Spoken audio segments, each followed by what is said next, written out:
a mais, né, para a patroa. Brincadeiras à parte, nós vamos dar a continuidade aqui em relação ao manejo agronômico da cultura do milho, tá? Lembrando que na nossa live anterior, a gente procurou trabalhar com as principais fases que determinam os componentes de rendimento da cultura, tá? E nesse sentido, eu só gostaria que vocês confirmassem aqui se vocês estão visualizando. Sim. Sim, Cristiano. Se quiser que talvez colocar em modo apresentação, fica melhor para a pessoa conseguir ver. Perfeito. Isso. Então, lembrem que nós trabalhamos com este slide, ele é muito tradicional quando a gente fala em ecofisiologia da cultura do milho, e vocês podem perceber os principais estádios de desenvolvimento que definem os componentes de rendimento, principalmente a produção potencial, no estádio de V3 para V4, onde nós teremos a formação do pendão e da espiga, e que coincide aí com a primeira aplicação da adubação nitrogenada. E também de V7 a V8, quando nós teremos aí a definição do número de fileiras, que coincide com a segunda aplicação nitrogenada, que ela vai ser realizada caso a necessidade de N seja superior a 100 quilos por hectare. Tá ok? Então, isso é um breve resumo do que a gente trabalhou na aula passada, e agora, na sequência, eu vou procurar avançar bem em pontos estratégicos para que a gente possa maximizar aí o rendimento da cultura do milho e fazer com que vocês possam compreender de maneira mais didática o que é realizado no campo, tá certo? Muito bem. Então, vocês vão perceber que o rendimento do milho é o resultado do número de grãos por metro quadrado e do peso por grão. E, nesse sentido, a gente tem que observar... Pessoal, só me confirme, todos estão visualizando? Sim, doutor Cristiano, 100%. Tá bom, então. E, nesse sentido, vocês devem visualizar a planta com uma unidade de produção. Ou seja, ela é uma indústria, inclusive uma indústria a céu aberto. Tá? Então, qual é o objetivo hoje dessa indústria? Ela tem que produzir grãos. E os grãos, eles são produzidos na espiga. Se vocês perceberem, a espiga é o resultado dessa unidade de produção. Em relação a isso, nós podemos perceber que a cultura do milho é uma cultura que ela tem dupla aptidão. Ela pode ser destinada tanto para grão como para silagem, o produto da cultura do milho. Então, veja como nós estamos trabalhando com um sistema de produção sustentável. Por que ele é sustentável? Porque ele envolve aqui duas atividades relacionadas tanto ao grão como também à alimentação animal. E aí eu começo a adentrar em etapas, manejos que nós consideramos cruciais para que a gente possa chegar em potenciais, em rendimentos que sejam cada vez maiores e que a gente tenha um retorno econômico para a consolidação dessa cultura. Tá?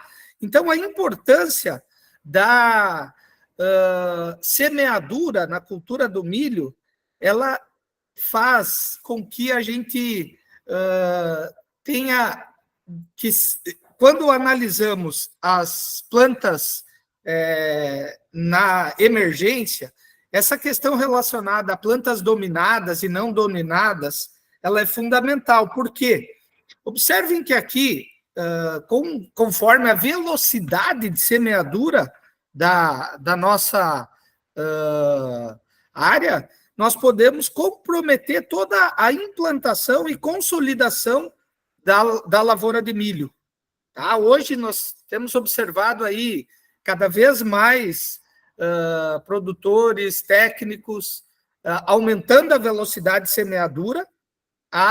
Sim, o equipamento suporta, tem tecnologia, porém, vocês sabem que conforme nós vamos trabalhando com o relevo, com as condições climáticas, certamente nós vamos ter uma desuniformidade em relação às distâncias entre plantas, das sementes, né? E imaginem, nós trabalharmos com uma planta com 2 a 3 centímetros entre uma e outra, o que elas não competem em relação à área foliar, em relação à nutrição, em relação a uma série de, eu diria assim, parâmetros que são fundamentais para o estabelecimento da cultura. Mas e aí, pessoal, vocês já pararam para pensar quantos grãos produz uma espiga? Qual é o peso por grão?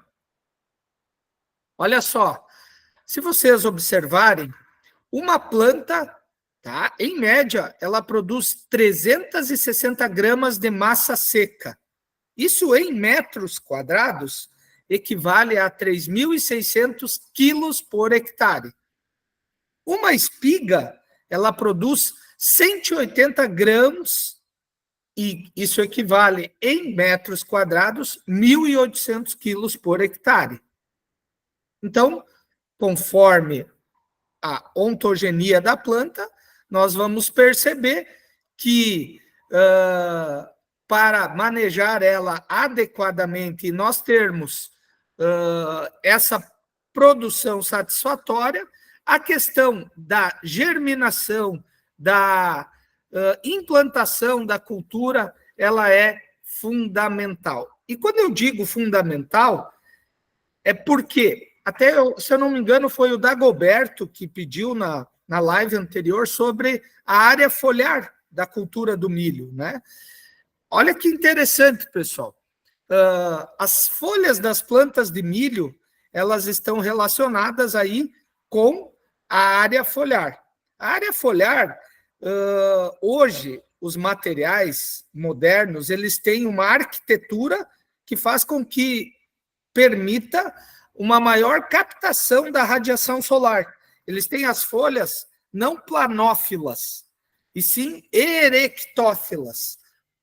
Desta forma, as folhas de milho conseguem captar a radiação solar de forma mais eficiente, diminuindo a quantidade de sombra na folha mais abaixo, porque a área sombreada não realiza fotossíntese.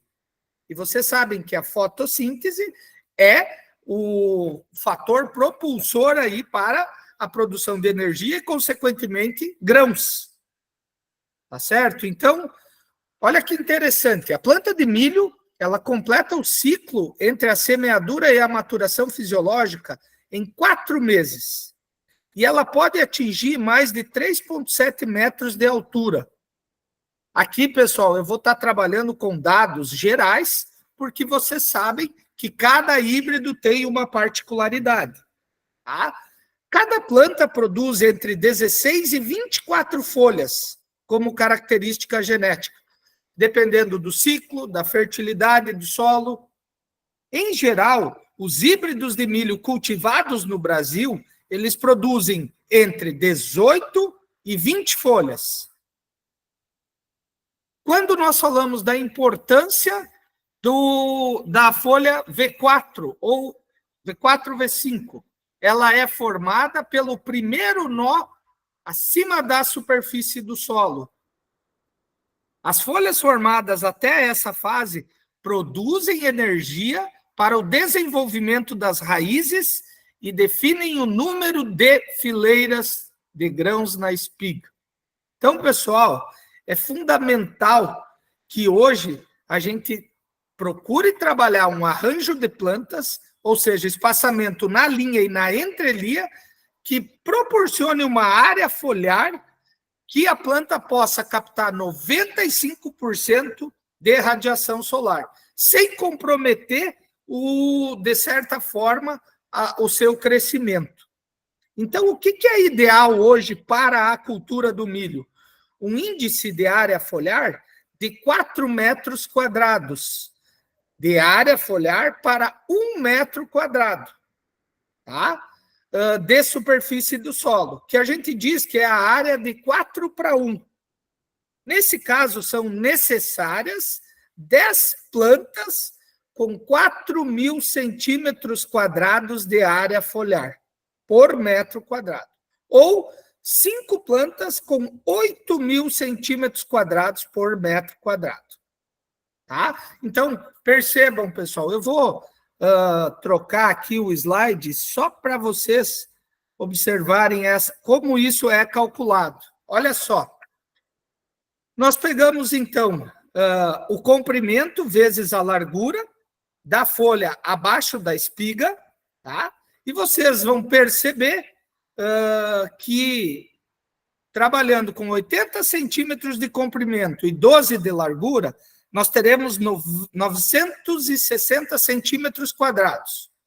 A gente procura descontar 30%, nós teremos 672 centímetros quadrados. Tá? Vejam que conforme a planta vai crescendo, nós vamos tendo uma área foliar específica. Tá? E aí, observem, pessoal, somando todas as folhas que nós temos nos diferentes estádios por centímetro quadrado, nós vamos chegar lá nos 6.600 centímetros quadrados.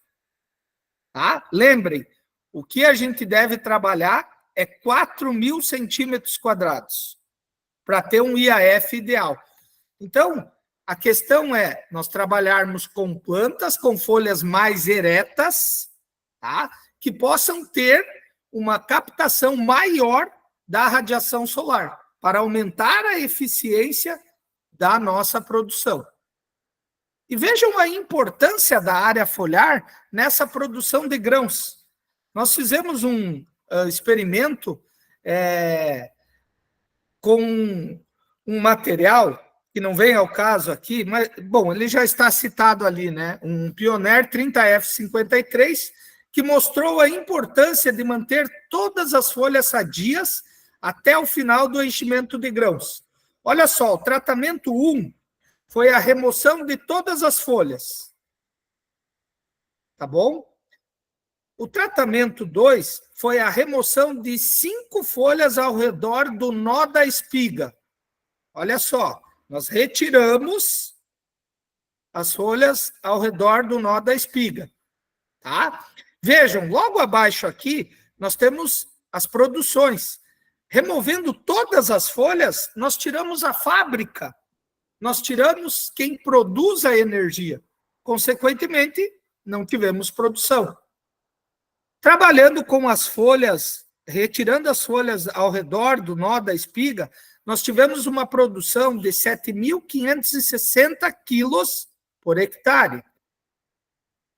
Trabalhando com a manutenção das 5 folhas ao redor da espiga e a remoção das outras, nós já tivemos uma produção de 8.940 quilos por hectare. E o quarto tratamento, a manutenção de todas as folhas da planta. Vejam que a gente foi para 13.680 quilos por hectare. Então, aqui fica evidente, pessoal, a importância de nós trabalharmos com a área foliar fotossinteticamente ativa. Nós temos que proporcionar condições para que as folhas fiquem verdes o mais tempo possível. Tá? E aqui, então, representando para vocês em quilos por hectare, né, como que ocorreu esse experimento. Então, 0 sem as 5 folhas ao redor da espiga, 7.560, 8.940 e os 100% aí, 13.680, tá? Olha como isso é importante, pois nós estaremos, de certa forma, trabalhando como uma unidade de produção dentro de uma fábrica. Ou seja, nós temos que se colocar no lugar da planta. Nós temos que pensar como se fosse planta, com metas de produção. Em qualquer indústria, em qualquer empresa, em qualquer local que vocês trabalharem, vocês terão metas de produção. E necessariamente essas metas de produção, elas passam por alguns princípios. Por exemplo, hoje eu quero colher 250 sacas de milho por hectare. De que forma eu vou fazer isso? Eu tenho que distribuir as plantas para colher 1.500 gramas por metro quadrado. E aí, pessoal, é muito simples, é fácil e vocês já viram na nossa live anterior que as plantas, elas bebem nutrientes todos os dias. Por quê? Os nutrientes que estão disponíveis para as mesmas se encontram na solução do solo, que é a parte líquida do solo. Com a fotossíntese, vocês vão perceber que ocorre a formação da glicose em 6.000 centímetros de área foliar por planta. Então, a importância de nós protegermos essa folha. É a nossa fábrica, a nossa unidade de produção, pois essa planta ela vai encher os grãos em 3 semanas. E aí eu vou começar a falar sobre a lógica da planta. Qual é a lógica da planta? Se vocês perceberem, é que nem um casamento. O casamento tem uma lógica. A planta é da mesma forma. Qual é a lógica da planta? Nós temos que trabalhar com as... A do casamento eu não vou falar, pois vocês estão voltando aí do Dia dos Namorados, já sabe como é a lógica do casamento, né? Mas brincadeiras à parte, aqui a lógica da planta é as espigas por metro quadrado, os grãos por espiga, e para potencializar tanto as espigas como os grãos por espiga, nós temos que ter a área foliar sadia. Se vocês perceberem, a própria semente de milho, ela tem diferentes formas, tamanho, sanidade, vigor. E vocês também observarão que conforme a temperatura do solo, nós vamos ter uma germinação mais acelerada ou menos. Por quê, pessoal? A temperatura ideal para o milho germinar se concentra em 10 graus Celsius, tá? Temperatura mínima. No milho, nós temos a chamada temperatura base, que é a soma térmica em um dia, tá?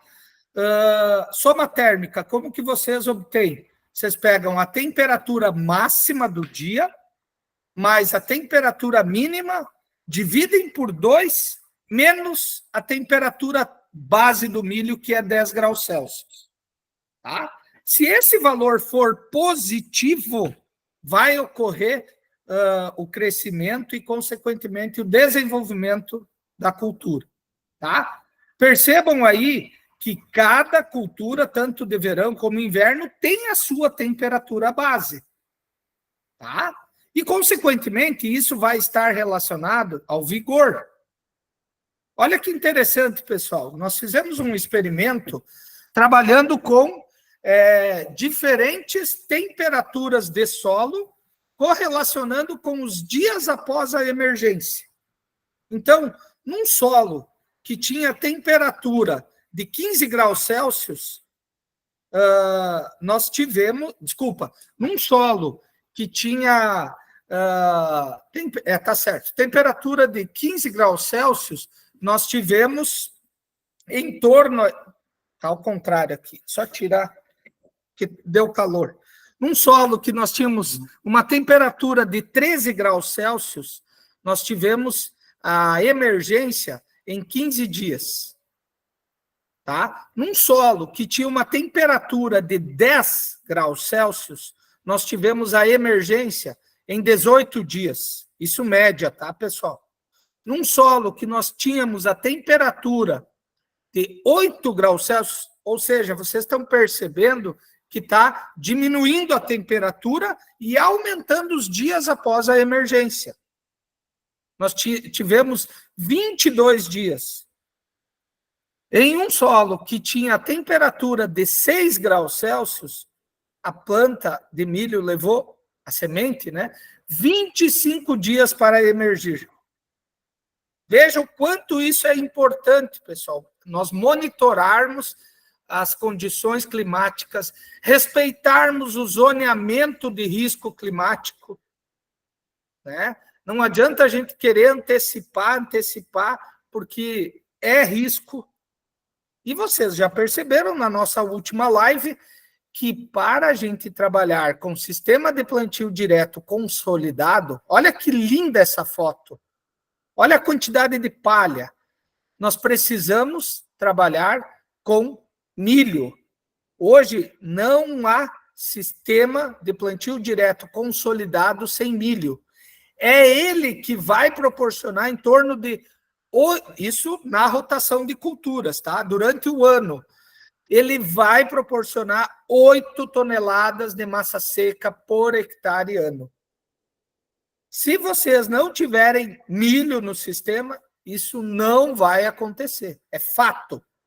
E aí vejam os benefícios do milho. O quanto vocês podem agregar quando vocês chegarem no produtor rural. Vocês não podem vender milho só pensando em grão.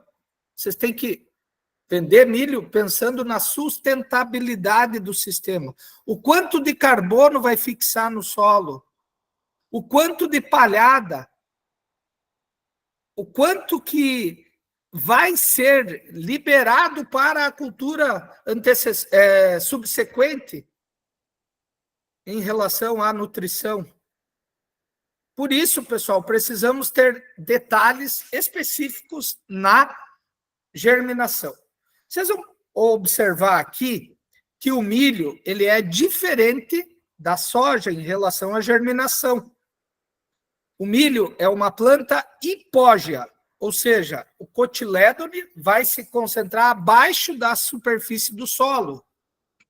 Diferente da soja, que é uma planta epígea, que os cotilédones emergem acima da superfície do solo. Então, quem que é mais dependente da temperatura do solo? Naturalmente, o milho. Tá? E nesse caso, pessoal, vejam como a temperatura do solo vai interferir na embebição, na digestão das substâncias de reserva e, consequentemente, na divisão celular para o crescimento dessa semente.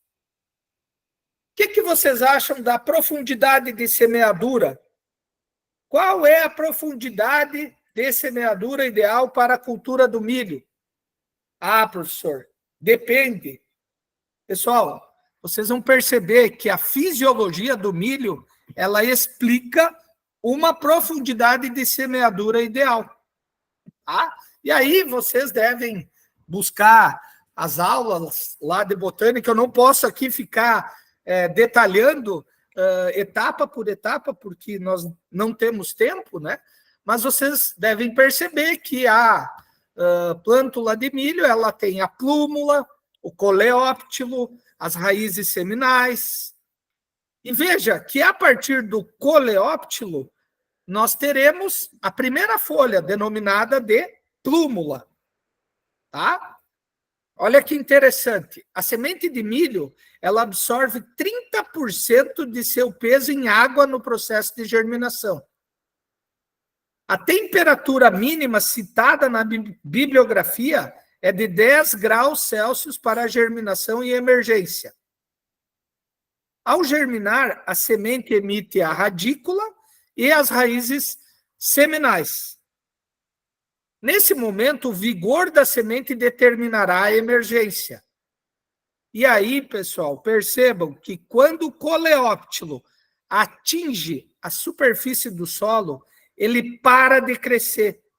E o que vai determinar a formação do primeiro nó a 2 centímetros abaixo da superfície. Então, veja que a profundidade de semeadura, ela determina o crescimento do mesocótilo. Olha só, o coleóptilo determina a profundidade do primeiro nó, que formará a base do triângulo da base do colmo. É ele que vai contemplar, nesse triângulo, as 5 folhas que vão estar direcionando a energia para a definição da produção potencial do milho. Então, o coleóptilo atingiu a superfície do solo, o que vai crescer? O mesocótilo para baixo. Tá? E aí, nós vamos ter um alongamento desse mesocótilo. Então, observe, se eu colocar a semente a 1 centímetro, o mesocótilo vai ter 1 centímetro. Se eu colocar a semente a 2 centímetros, o mesocótilo vai ter 2 centímetros. Se eu colocar a semente a 2 centímetros, o mesocótilo vai ter 4 centímetros. E assim, pessoal, vai ocorrendo a elongação do mesocótilo, o que não é bom, tá? Olha só, profundidade de semeadura. Aqui nós temos várias fotos explicando. Olha o triângulo aqui, que interessante, ó, das 5 folhas. É esse triângulo que vai originar as 5 primeiras folhas, que são responsáveis pela formação do pendão e da espiga, lá na base do colmo. Tá? Então, olha que legal isso aqui. O exemplo 1. Se a semente for posicionada a 7 centímetros de profundidade, o mesocótilo terá 5 centímetros e o primeiro nó estará a 2 centímetros da superfície. O segundo exemplo. Se a semente for posicionada a 2 centímetros, o mesocótilo terá 1 centímetro e o primeiro nó estará a 1 centímetro da superfície do solo. Essa é a situação ideal.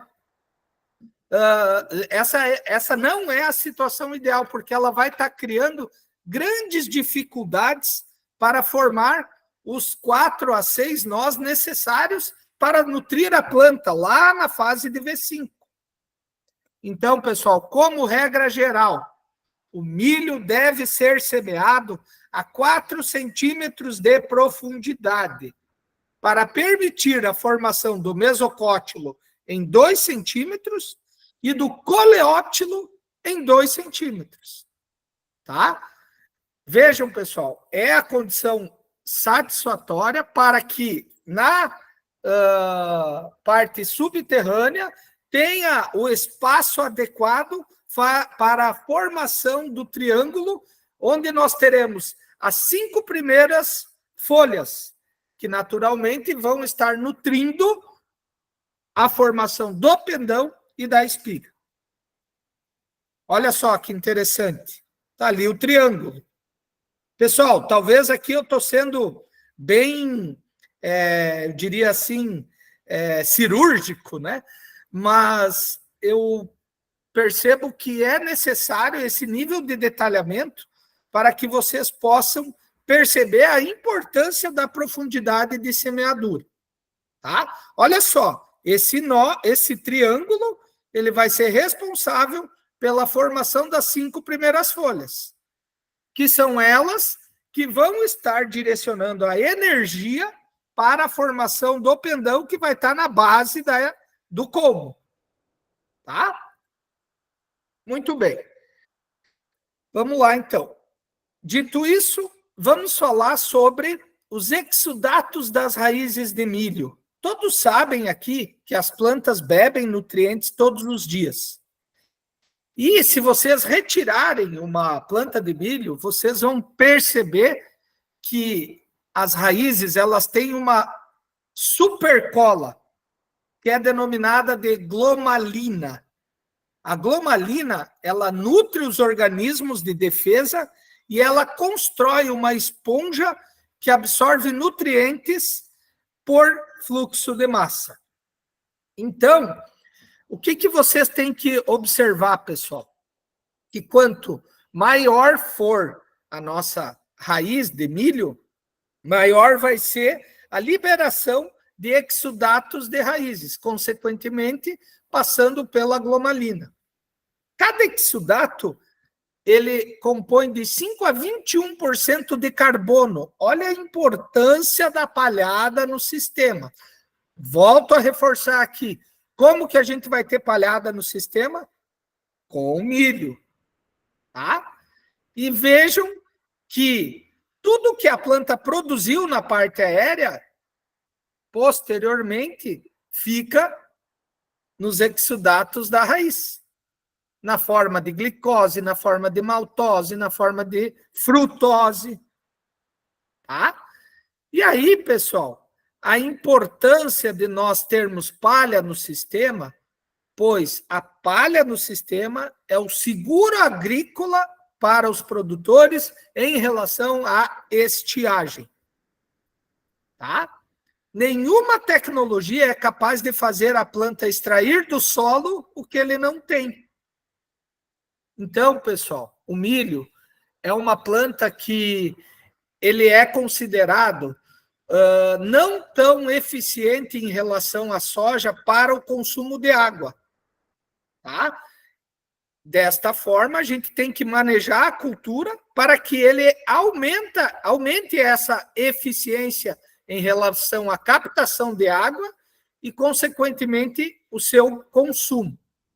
Como eu já disse, as plantas bebem os nutrientes. E aí, pessoal? Eu trabalho com agricultura de precisão. Olha a palhada. Mas veja, pessoal, que essa própria palhada vai estar proporcionando uma variabilidade em função da má regulagem da semeadora. E tenham a certeza, aonde tem mais palha, nós vamos ter mais exudatos. Aonde tem menos palha, nós vamos ter menos exudatos. E aí, adianta fazer agricultura de precisão e na hora da colheita distribuir a palha assim? Não, né, pessoal? Então, como hoje é fundamental que vocês façam o monitoramento de todas as práticas culturais. Tá? Quanto tempo vocês acham que leva para semear 1 metro de fileira? Olha que interessante. A semeadura, numa velocidade de 3,6 km por hora, leva 1 metro por segundo. A semeadura, em 9 km por hora, leva 2,5 minutos por segundo. Eu falei metro antes, desculpa, minutos, tá? Vejam, pessoal, que para cortar a palha, preparar o leito para as sementes, trabalhar com a profundidade ideal que a gente já viu que para o milho é 4 centímetros. O espaçamento, fechar o sulco. Vejam, são vários fatores que estão alinhados aqui, né? E aí, trabalho com a botinha ou não trabalho com a botinha? Vejam, pessoal, a desestruturação do solo quando eu trabalho com o sulcador, comparado quando vai o disco. A velocidade. Então, são detalhes que a gente deve cuidar. Olha, pessoal, isso aqui é uma foto de colocar num quadro, uma imagem para se colocar num quadro. Parece que foi organizado aqui, né? Mas não. A gente tem que permitir, com a semeadura, essa imagem para qualquer semente. Olha a compactação lateral, olha a gamela onde vai o sal. Tá? para que a planta possa, assim, expressar todo o seu potencial. Tá? Pessoal, eu estou falando e no fim não abri para perguntas. Vocês querem deixar para mais depois as perguntas? Eu acredito que o pessoal está todo mundo aí anotando para participar do quiz depois, Cristiano. Tá bom, então, vamos lá. Continuamos aqui. Então. Acho que alguém levantou a mão. O Jackson, fica à vontade, Jackson. Bom dia, Cristiano, parabéns. Só um adentro, né? Tu tá falando da palhada. Ela faz estresse hídrico também, né? Quando tem uma uniformidade na distribuição da palhada, eu vou ter mais uniformidade e manter a umidade do solo, né? Não vou ter aquelas oscilações, né? Correto, com certeza. Então, lembra que aqui eu não tenho como falar específico de cada condição, eu falo no geral, né? E com certeza, tu tem esse detalhamento, ele não vai ser uniforme, né? Vai ter áreas com que eu vou ter necessariamente essa variabilidade, tá? Bora lá então, pessoal. Eu vou aqui. Vocês sabem que hoje a gente trabalha com híbridos de milho. Os híbridos, eles são obtidos a partir de linhagens. As linhagens são os materiais que são obtidos num programa de melhoramento genético, são os materiais mais puros, tá? E aí, nós precisamos, pessoal, trabalhar com plantas que tenham aquela posição foliar, aquela arquitetura para que permita uma área foliar de 4:1, ou seja, 4.000 centímetros quadrados para 1 metro, tá? Quadrado. Se vocês perceberem, como será feito isso? Os materiais mais antigos de milho, na espessura da folha, eles acabavam sendo mais, eu diria assim, menos espessos. Tá? Eles tinham uma folha com a sua largura maior e eles eram mais finos. Hoje, com o melhoramento, o que se tem buscado? Folhas mais estreitas e eretas e a sua espessura mais grossa, porque é nessa espessura que nós vamos encontrar o parênquima clorofiliano, o parênquima palissádico, que são tecidos responsáveis pela fotossíntese, tá? Então vejam a importância aí do melhoramento vegetal, tá? Vejam que agora eu vou falar etapa por etapa e a importância de cada etapa nesse manejo, ok? Aqui, ó, só para mostrar para vocês em relação à floração do milho, o pendão ele tem em torno de 25 milhões de grãos de pólen. E a espiga de flores femininas, ela vai precisar aí 1.000, ela tem em torno de 1.000 estiloestigmas ou cabelos. Olha o quanto de pólen é produzido que a planta necessariamente não utiliza, tá? Então, a liberação maior de pólen ocorre no meio do turno da manhã e no final da tarde, certo? É muito importante, pessoal, que vocês observem que o cabelo da espiga é o tubo por onde o grão de pólen penetra, vai crescer até chegar ao óvulo. Cada cabelinho daquele, cada estigma vai formar um grão, tá? E esse período ele se completa em 24 horas. Enquanto não é fecundado, o cabelo cresce até 3 centímetros, podendo ser cortado por insetos ou sofrer danos físicos e continuar viável. Vejam, então, que, nesse caso, a importância de nós termos a liberação do pólen quando os estigmas estão até 3 centímetros para fora da espiga, que é o momento que ocorre a fecundação. Tá? E aí, o que vocês acham dessa foto? Olha lá, ó, em R1 e R2, abortou. Observem, pessoal. Se vocês, vou reforçar aqui, a fase fértil para a fecundação da espiga é de aproximadamente 10 dias. Mas os primeiros 3 a 4 dias definem mais de 80% da fecundação. Tá? Então, veja a importância de nós trabalharmos aí com a fecundação relacionada à coincidência de floração, também tem partes genéticas envolvidas. Bom, entraria aqui numa disciplina específica de genética e melhoramento, né? Da nutrição. O que nós estamos trabalhando hoje? Hoje, a planta não fabrica grãos, ela fabrica raízes, água, nutrientes, folhas, e tudo isso, pessoal, envolve a produção vegetal.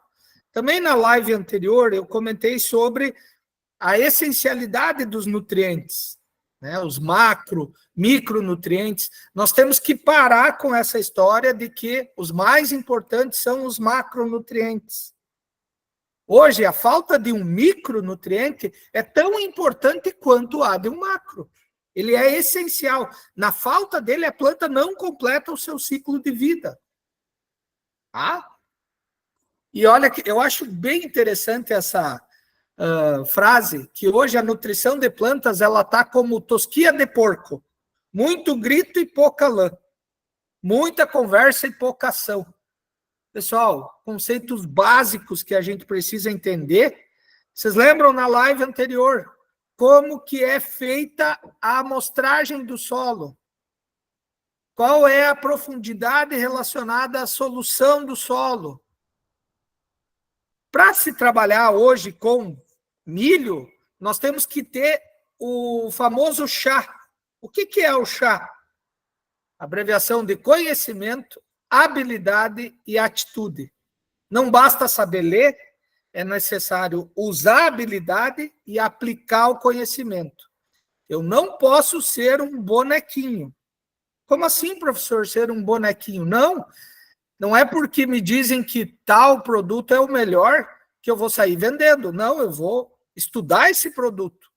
Vou procurar entender ele, para daí depois ter certeza, aplicar e aí fazer a venda do mesmo. Tá? Muito bem, aqui já falamos a importância da palhada no sistema, hoje o colher e plantar, estimular a atividade biológica das raízes. E vejam, pessoal, outro slide muito interessante no milho, numa área, né, de milho, às 11h30 da manhã, temperatura ambiente, sem palhada, 60 graus Celsius. Agora, coloca a palhada. Para quanto que vai? 34. Gente, olha o quanto de nutrientes nós estaremos perdendo por volatilização. Isso é básico, a gente não pode mais pelo menos aceitando isso. A gente tem que orientar os nossos clientes. Tá? Aí, podia falar de erosão, todo mundo aqui já sabe a importância da palhada, né? Esse slide representa o que é um sistema de produção vegetal consolidado. Olha só se eu não colocar o milho no sistema. A produção de trigo fica em torno de 3,4 toneladas por hectare. Soja, 3,5. Aveia, 4,3. Agora, olha o milho, 11,2. Então, para que a gente chegue naquele patamar que eu disse, de 8 toneladas por hectare ano de massa seca, para ser um sistema de plantio direto consolidado, para que a gente faça a amostragem de 0 a 10 centímetros. A gente tem que ter milho no sistema. Tá? Esqueçam de fazer a tal... Isso aí, se eu não coloco milho, eu não tenho rotação de culturas. Eu vou ter uma sucessão. Eu planto a soja e deixo a azeveia vinguacha. O que é a azeveia? A mistura de azeveia com aveia. Né? E aí, pessoal, desde a parte fitossanitária, tem uma série de empecilhos, né? Muito bem. Já falamos aqui da temperatura do solo, ok. Olha que interessante isso aqui, pessoal. Nós precisamos formar essa camada, essa cobertura. Tá, professor, mas eu estou lá no Nordeste, na região do Mato Piba. Isso aqui é impossível. Não, pessoal, é possível. Nós temos vários sistemas que permitem a formação desse tipo de manejo, tá? Porque hoje nós temos que ver a planta como uma parte de um sistema. E esse sistema, ele vai ser um sistema vivo. Hoje o solo é um sistema vivo. De que forma? A gente tem que proporcionar ao solo boas propriedades químicas, boas propriedades físicas, boas propriedades biológicas. Mas assim, se eu esquecer tudo que eu falei até agora, eu não vou ter um solo vivo. Aí adianta eu estar trabalhando com um híbrido que nem da Produce, de alto potencial, hiper precoce, se o básico eu não faço? Entenderam? Então, pessoal, fica a dica. Eu procurei aqui falar no geral. A gente sabe que cada item que foi falado seria uma aula, e eu estou muito feliz em estar, diria assim, não retornando a casa, porque eu nunca saí da Produce, que nem diz o Trota, mas em rever os amigos, me coloco à disposição. Já falei ali com a Andressa, vou estar fazendo o podcast. É muito importante que vocês recebam essas informações para que os clientes de vocês recebam esse conhecimento e a gente faça a mudança necessária no agro. O agro hoje, ele é pura tecnologia, e a tecnologia sem conhecimento não há futuro, tá? Dessa forma, pessoal, eu encerro aqui a minha breve explanação, e com a autorização aí da Andressa, depois das perguntas, a gente vai para o quiz, tá bom? Claro, doutor Cristiano, muito obrigada pela sua aula, e eu vou chamar também o Guilherme Trota, né, o nosso cofundador da Produce, para falar um pouquinho. Lajuz, olha quem está aqui do meu lado, aqui, fez questão de vir aqui te ver. Então, aqui estão as pessoas aqui que criaram isso, ele é Carlos, é Lajuz, e é muito bom estar todo mundo junto aqui. E é isso que você falou mesmo, Lajuz, aqui, você nunca saiu, aqui é sua casa, fique muito à vontade. Então, obrigado aí pela sua explanação hoje, pelo bate-papo hoje que você conduz de uma forma tão simples, temas tão complexos e tão profundos. Então, obrigado e fique muito à vontade. E te agradeço você aceitar participar de podcast, participar de tudo aí, que quanto mais a gente puder ter você perto da gente, melhor ainda para todos nós aqui. Obrigado a você aí pela reunião e obrigado a todos pela participação. Muito obrigado, pessoal, Guilherme. Pode falar, Cristiano, fica à vontade. Muito obrigado, Guilherme. Até eu confesso que na primeira na primeira live, me deu uma vontade de colocar o vídeo que eu e o Carlinhos fizemos dos primeiros produtores, mas a gente sabe que não tem, dos primeiros, me fugiu a palavra. Os primeiros consultores. Consultores, isso, que foram captados, e eu tenho ele guardado com muito carinho. Eu vou repassar para a Andressa aqui, para que vocês, se possível, passem para os consultores para ver como essa ideia ela começou embrionária e hoje ela está gigante. É muito bom ver que, a partir de ideias de pessoas que pensam fora da casinha, né? Essa é a verdade. Quanto, na época, nós levamos paulada de tudo que foi lado. Mas hoje a gente mostra que essa tecnologia disruptiva, a questão de você ter o acesso do produto no clicar aí do smartphone é o caminho, não é mais o futuro, é o presente, né? E certamente agradeço e fico muito feliz em ver o Carlinhos aí ao lado. O Carlinhos é um irmão de coração mesmo. Obrigado, bom te ver, Lajus, bom te ver de novo à frente aí das Uniproduces aí, que foi quem criou, quem deu o nome, quem começou lá atrás foi você. Então, sem dúvida, é bom a gente lembrar aí que os passos que a Produce deu e que tem hoje aí, muito graças a você, cara. Então, que bom te ver de novo, cara. O nome Uniproduce foi o Lajus mesmo, é verdade. Que não era só a reunião, é um contexto todo, né? Que é a Universidade do Conhecimento, isso aí. Mas isso aí, muito bom, muito bom. Doutor Cristiano, só dando continuidade aí ao que o Guilherme Trota falou, o que o Carlinhos falou também, é muito gratificante tê-lo aqui com a gente justamente por isso, né? Eu assumi a Uniproduce em janeiro desse ano e sempre ouvi falar muito bem de ti e com toda certeza é um prazer tê-lo aqui, com toda certeza também teremos Lajus mais vezes aqui na Uniproduce. Maravilha.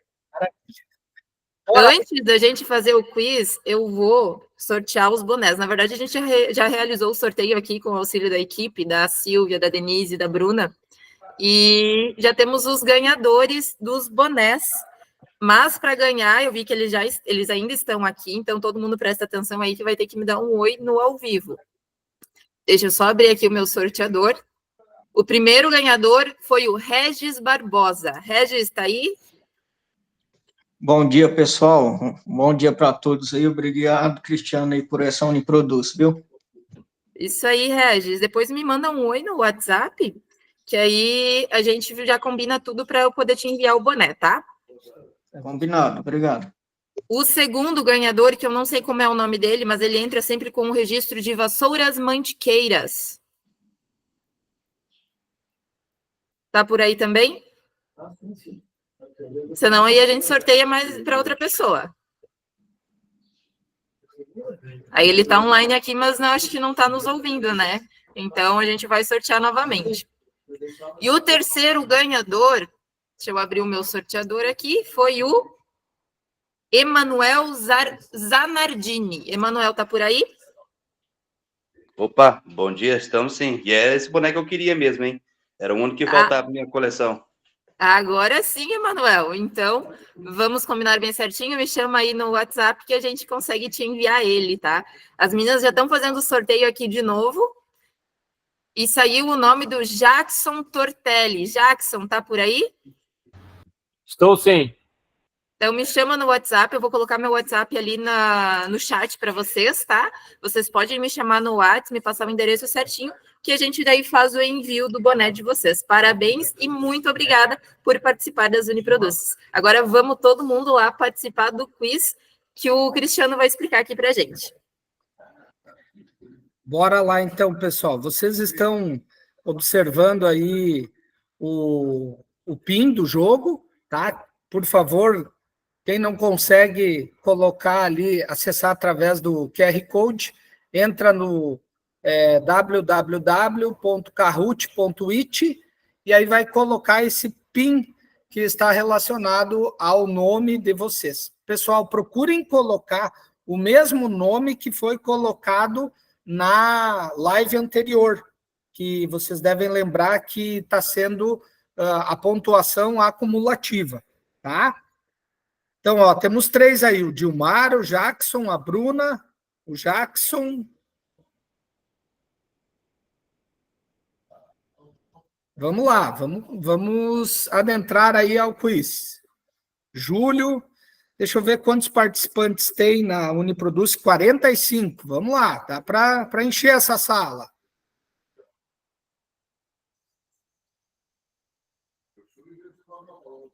Lembrar, pessoal, que como a gente explicou na live anterior, vocês devem observar a pergunta e vai ter uma resposta que coincide com uma cor. A resposta correta, vocês vão clicar na cor vermelha, ou na azul, ou na verde, ou na laranjada, tá? Quanto mais rápido e assertivamente, maior vai ser a pontuação de vocês. Esse quiz aqui, ele tem 8 perguntas. Então, eles são perguntas de 20 segundos, tá? Então, quanto mais rápido e assertivamente vocês acertarem, maior é a pontuação. Lembrando que o primeiro lugar vai receber R$100 e o segundo lugar vai receber R$50. Mas é o primeiro e o segundo do campeonato. Então, vai ser somada a primeira rodada, que foi quinta-feira passada, e a segunda rodada, que é hoje. Ah, mas, professor, eu não participei na quinta passada. Pessoal, podem participar nessa, porque quem não participou também levou pontuação. A mínima, mas levou pontuação. Então, pode chegar aí na premiação, que é do primeiro e segundo lugar. Tá joia? Acredito que dá para esperar mais um minuto aí, né? Lembrando, pessoal, pega o celular em mãos, a câmera aponta para o QR Code, vocês terão acesso direto. Quem entrar, entra pelo PIN do jogo que está disponível ali na tela também. Fiquem à vontade.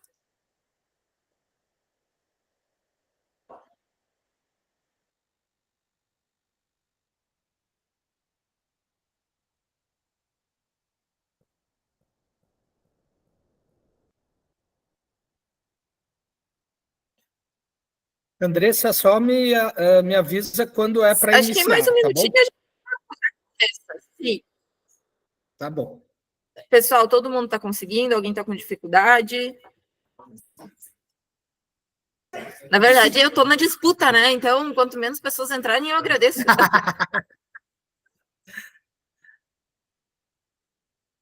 Vocês viram, ó, o Dilmar, desde aquela época, ele é aí na lida. Então, vocês têm um concorrente. Estamos aí. Eu tenho até medo quando eu vi que o Dilmar está aí, porque eu não sei se eu vou ganhar com ele aí. Não, tô light. Vamos lá, doutor Cristiano, fica à vontade, vamos iniciar. Então, vamos lá. Primeira pergunta.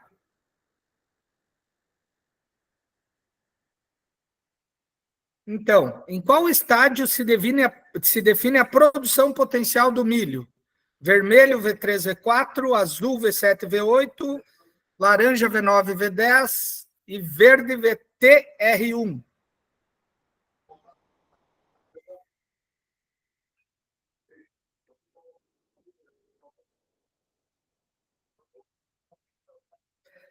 Muito bem, olha só, pessoal. Lembrar que lá no estádio de V3, V4, nós vamos ter na formação da base do colmo o pendão e a espiga. Então, por isso da importância de nós realizarmos a primeira aplicação nitrogenada. Tá? Fundamental que vocês observem isso, pois não ter ação conforme a altura da planta, e sim conforme o número de folhas completamente expandidas. Tá?